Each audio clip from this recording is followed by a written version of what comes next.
विभिन्न आउटसोर्सिंग कंपनियों के साथ साथ लोडिंग पॉइंट पर वर्चस्व को लेकर आए दिन होने वाली गोलीबारी, फायरिंग और बमबाजी की घटनाओं पर अंकुश लगाने के लिए धनबाद पुलिस ने अब कमर कस ली है। इसी क्रम में बुधवार को धनबाद एसएसपी कार्यालय में डीआईजी सीआईएसएफ विनय काजला, सभी एरिया क्षेत्र की ड्रीम और अन्य वरीय पुलिस पदाधिकारी की मौजूदगी में विभिन्न आउटसोर्सिंग कंपनियों के साथ साथ लोडिंग पॉइंट पर वर्चस्व को लेकर आए दिन होने वाली गोलीबारी, फायरिंग, बमबाजी की घटनाओं पर अंकुश लगाने के लिए धनबाद पुलिस ने अब कमर कस ली है। इसी क्रम में बुधवार को धनबाद एसएसपी कार्यालय में डीआईजी सीआईएसएफ विनय काजला, सभी एरिया क्षेत्र के डीएम, अन्य वरीय पुलिस पदाधिकारी की मौजूदगी में एक अति महत्वपूर्ण बैठक आयोजित की गई।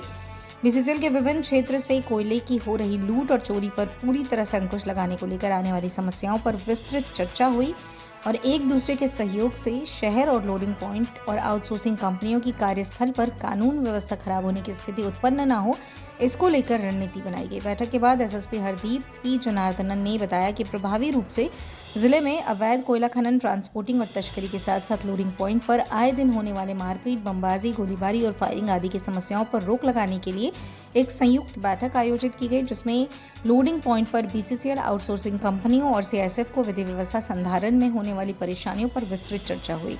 भविष्य में सभी के सहयोग से वहां की विधि व्यवस्था ठीक रखने के साथ साथ अवैध कोयला चोरी और उसके ट्रांसपोर्टिंग पर लगाम लगाने के लिए रणनीति के साथ काम करने पर सहमति बनी। इसके अलावा वैसे आपराधिक चरित्र के लोग जिनके ऊपर 3 संगीन धाराएं लग चुकी हैं, फिर दर्ज हो चुका है, उन सभी लोगों पर नए सिरे से सीसीए लगाने की अनुशंसा भी की गई। वैसे दुर्दांत अपराधी और अपराधी छवि वाले लोग जो जेल से छूट कर आए हैं, उन पर भी नजर रखी जा रही है।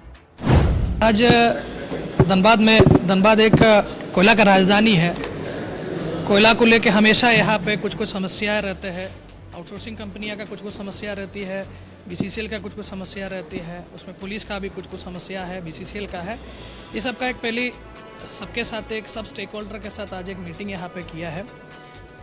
इसका मेन कारण यहाँ पे लॉ एंड ऑर्डर का स्थिति को ठीक रखने के लिए और धनबाद में एक सुचारू एनवायरनमेंट क्रिएट करने के लिए, जहाँ बीसीसीएल अपना काम, आउटसोर्सिंग कंपनी अपना काम अच्छा से करे, उसी को लेके एक कोऑर्डिनेशन का ज़रूरत था। कोऑर्डिनेशन के लिए आज यहाँ पे सबको बुलाया, सबका समस्याएं सुना, पुलिस के क्या क्या एजेंडा है लॉ एंड ऑर्डर को ठीक करने के लिए। हम लोगों का भी कुछ पॉइंट हम लोग बीसीसीएल और आउटसोर्सिंग वाला और सीएसएफ को हम लोग दे दिया, उन लोगों का भी समस्या सुना। ये इस बार हम पहली बार मीटिंग किया है। अभी इस टाइप का मीटिंग हम लोग बार बार करेंगे, थाना लेवल पे और एसडीपीओ लेवल पे भी इसे मीटिंग करेंगे। इसका मेन उद्देश्य है कि पिछले 2 महीने में कुछ आउटसोर्सिंग के जगह पर वर्चस्व को लेके कुछ लड़ाई हुआ था। इस लड़ाई को ख़त्म करना और धनबाद का विधि व्यवस्था को और बेहतर करने के लिए हम लोग आज मीटिंग की है। मुख्यतः बेसिकली बीसीसीएल का और आउटसोर्सिंग कंपनियां का जो भी समस्या है, उन लोगों का एरिया स्पेसिफिक 12 एरिया का जीएम और 12 एरिया में काम करने वाला आउटसोर्सिंग कंपनी लोग आया हुआ था। उन लोगों का समस्या का हम लोग नोट डाउन किया है। स्पेसिफिक इन लोगों का कुछ समस्या है, कुछ सामूहिक समस्या है। उसके बाद एक सोल्यूशन हम लोग इन लोगों के साथ मिलकर हम लोग एक रणनीति तय किया है और रणनीति के आधार पर आगे हम लोग कार्रवाई करेंगे। एक सीएसएफ का डीएजी साहब भी आया हुआ था और डीटी जो संजय कुमार है वो भी इस मीटिंग में आया हुआ था। जैसे कि मेरा प्राइम फोकस कोयला चोरी को रोकना और उसके साथ साथ धनबाद का विधि व्यवस्था है। विगत दिन में जो 2-3 घटना घटा है, इसका कारण वर्चस्व को लेकर लड़ाई है। कुछ क्रिमिनल लोगों के द्वारा काम करने के आड़ पर बीसीसीएल के बहुत सारे आउटसोर्सिंग कंपनियां में नौकरी कर रहा है या कंपनियां का लाइसेंस का काम कर रहा है। ऐसे लोगों को चिन्हित करते हुए इन लोगों के बारे में रिपोर्ट करने के लिए लोगों को निर्देश दिया है।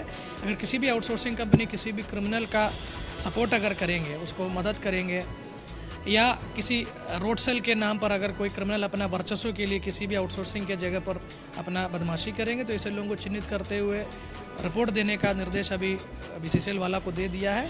अलग से इन लोगों के ऊपर पुलिस भी कार्रवाई करेगी। जैसे कि बीसीसीएल का कहना है कि कुछ जगह पर इन लोगों का पेट्रोलिंग बढ़ाने का ज़रूरत है, लेकिन पुलिस का काम पूरा धनबाद में पेट्रोलिंग करना है। बीसीसीएल का भी अगर अलग से पेट्रोलिंग करने का ज़रूरत है तो इन लोगों के पास सीएसएफ तो है ही है, सीएसएफ अपना पेट्रोलिंग करेंगे और उसको सपोर्ट करने के लिए, थोड़ा मदद करने के लिए हम लोगों का भी पेट्रोलिंग रहेगा। कुछ ऐसे लोगों को चिन्हित किया गया है जिनका नाम अभी हम लोग इलेक्शन के चलते और जो 2-3 घटना जो घटा है उसी के चलते ऑलमोस्ट 700-800 लोगों का लिस्ट हम लोग धनबाद का बनाया हुआ है जो हैबिचुअल क्रिमिनल है और बहुत गंभीर क्रिमिनल केसेस में जेल में जा चुका है या नाम एफआईआर में आया है। ऐसे लोगों को हम लोग चिन्हित किया, इन लोगों के ऊपर हम लोग प्रिवेंटिव एक्शन भी कर रहे हैं और जिसके ऊपर 3 से अधिक केस है ऐसे लोगों के ऊपर हम लोग सीसीए का भी प्रपोजल हम लोग तैयार कर रहे हैं। अभी आप लोग खुद देख रहा है, जहाँ भी कुछ लॉ एंड ऑर्डर इश्यू अभी हुआ है हम लोग एफआईआर करके हम लोग अभी कड़क कार्रवाई की है, उसी के चलते अभी शांत है। अब ऐसे घटनाओं का पुनरावृत्ति ना हो उसी के लेके भी हम लोग अभी पहल कर रहे हैं। उसमें टोटल 3 एफआईआर हुआ है, उसमें दोनों जो पक्ष अपने अपने खिलाफ जो लिख करके दिया है उस पर भी एफआईआर हुआ, उसके साथ साथ जो मजिस्ट्रेट जो हमारा वहाँ पे साथ में था उस मजिस्ट्रेट के बयान पर भी हम लोग एफआईआर किया है।